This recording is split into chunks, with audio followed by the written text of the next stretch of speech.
बिस्मिल्लाहिर्रहमानिर्रहीम। अस्सलामु अलैकुम नाज़रीन। एक बादशाह होता है और बड़ा ही फ़राख दिल होता है। हमेशा हर वक्त उसकी सल्तनत के अंदर लंगर चला रहता है। हर वक्त गरीब लोग आते हैं और वहाँ पे उसकी सल्तनत के अंदर खाना खाते हैं। भूखे लोग अपनी भूख को मिटाते हैं।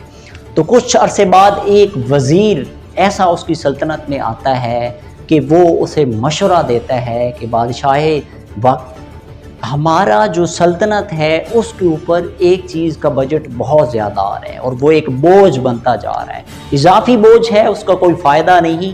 हम उससे सल्तनत के काफ़ी अमूर मज़ीद और बेहतर कर सकते हैं बजाय कि उस पर बजट लगाया जाए। वो कहता है कि वो लंगर खाना है हमारा, तो वहाँ आप इतना ज़्यादा बजट लगा रहे हैं तो उसका कोई फ़ायदा नहीं। बादशाह को वो कन्विंस करता है, बादशाह उसकी बात मान लेता है और कुछ अरसे के बाद वो बादशाह उस वज़ीर की इस बात पे अमल करते हुए उस लंगर खाने को बंद कर देता है जहाँ से गरीब आवाम आके अपनी भूख मिटाती है।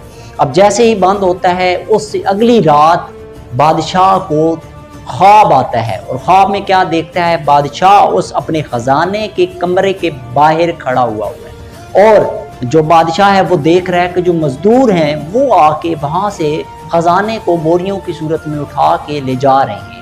एक मज़दूर से बादशाह पूछता है कि क्या वाक़या है, किधर लेके जा रहे हो सल्तनत से इस ख़जाने को? तो वो आगे से मज़दूर कहता है कि इसकी यहाँ पे ज़रूरत नहीं है। ये 3 दिन लगातार वो बादशाह ये ख्वाब देखता है तो उसके बाद बड़ा परेशान होता है कि ये बड़ी अजीब सूरत हाल है, मैं इसका क्या करूँ?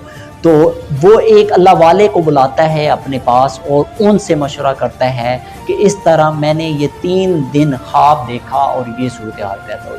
अल्लाह वाला उसे कहता है कि जल्द से जल्द अपने उस लंगर खाने को खोल दो और ऐसा ना हो कि तुम्हारी सल्तनत बिल्कुल ज़ीरो हो जाए और तुम्हारे पास कुछ भी ना बचे। वो बादशाह उस अल्लाह वाले की बात पे अमल करता है और उसके बाद उस लंगर खाने को खोल देता है। जिस दिन खोलता है उसी रात को सोता है, दोबारा ख्वाब देखता है और ख्वाब देखता है कि वो मज़दूर जो अपने कमरे, उसी ख़जाने वाले कमरा जो जहाँ पे ख़जाना मौजूद होता है वहाँ बाहर खड़ा होता है और जो मज़दूर हैं वो बोरियां ला ला के उस ख़जाने वाले कमरे में रख रहे होते हैं। बड़ा हैरान होता है, ताज्जुब का इज़हार करता है और एक मज़दूर से पूछता है कि ये क्या वाक़या है कि आज तुम वापस ला के इसको रख रहे हो?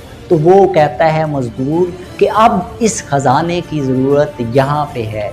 तो ये अक्लमंद के लिए इशारा ही काफ़ी होता है। तो बहुत से लोग आज हमारी सोसाइटी में हैं जो अपनी मालो दौलत, अपनी बहुत सी ऐसी चीज़ें हैं जिसको संभाल के ऐसे तंग दिल हो के बैठे होते हैं जैसे 1 रुपया अल्लाह या मखलूक खुदा उसकी राह में लगाया तो जैसे उनके पैसे छिन जाएंगे, निकल जाएंगे उनसे हाथ से। याद रखिएगा, पैसा, माल, दौलत, दुनिया ये हाथ की मैल है। ये कभी आप ऐसे दबा के रख लें तो ये कभी आपके जेब में नहीं रह सकता। बाज़ औक़ात अल्लाह ताला की ज़ात किसी के साथ आप भलाई कर रहे होते हैं, अच्छाई कर रहे होते हैं, वो आपके रिज़्क़ में बरकत डाल देता है। ये आज का वाक़या उन लोगों के लिए ख़ास है जो हमेशा कहते हैं कि हम अल्लाह की राह में देते तो हैं। वो कहता है मेरी राह में दो तो 1 से मैं 2 दूँगा, इतना दोगे तो डबल करके दूँगा। तो वो कैसे होता है? तो याद रखिएगा, एक वाक़या आज जो मैंने आपको सुनाया है ये कुछ कुदरत की ऐसी हिकमत होती है और अल्लाह ताला की ज़ात उसको अपनी हिकमत के तहत चला रहा होता है कि आपकी ज़िंदगी में कोई जो है वो हादसा आना होता है तो वाक़या हादसा उस चीज़ से टल जाता है। कोई आपको बीमारी आने वाली होती है वो टल जाती है। वो चीज़ें आपका उसी तरह बजट लगा देती हैं और कई लोग जो संभाल के रखते हैं अल्लाह ताला वक्तन फ़वक्तन उन पे आजमाइशें भेजता है और जो फ़राख दिल होते हैं, जो सखावत वाले होते हैं, वो जब अल्लाह ताला की ज़ात में, अल्लाह ताला की राह में लोगों के लिए सर्व करते हैं तो अल्लाह ताला उनके लिए मज़ीद वसीले बनाता है, उनके दिल को शादा करता है और उनके दिल में सुकून, फरहत और राहत पैदा कर देता है जो ज़िंदगी को जीने के लिए सबसे बड़ा सुकून है।